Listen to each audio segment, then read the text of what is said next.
புதுவை மக்களின் பல்வேறு பிரச்சனைகளுக்கு தேசிய மக்கள் மன்றம் மூலம் தீர்வு கண்ட சமூக சேவகர் ஜோஸ் சார்லஸ் மார்ட்டின் அவர்கள் தற்போது சமூக பொருளாதார அரசியலில் ஒரு புரட்சிகர மாற்றத்தை நோக்கமாக கொண்டு தன் தலைமையில் லட்சிய ஜனநாயக கட்சியை தொடங்கியுள்ளார்.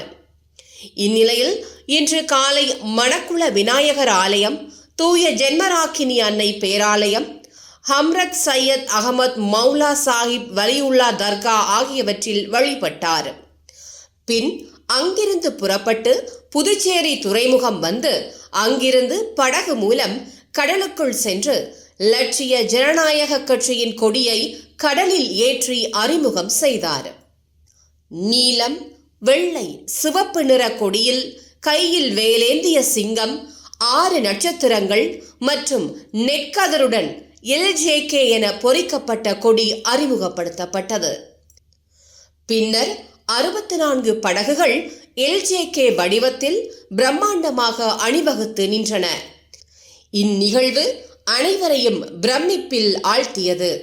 இப்படியாக புதுவையின் அடிப்படை அரசியல் மாற்றத்திற்கான கதவை திறப்பதை குறிக்கோளாக கொண்டு லட்சிய ஜனநாயக கட்சியின் பயணம் வெற்றிகரமாக தொடங்கியுள்ளது. தொடர்ந்து பாண்டி மெரினா கடற்கரையில் நடைபெறும் தொடக்க விழாவில் கட்சியின் நிர்வாகிகள் மற்றும் கொள்கைகளை அறிமுகம் செய்கிறார் கட்சி தலைவர் ஜோஸ் சார்லஸ் மார்ட்டின் அவர்கள்.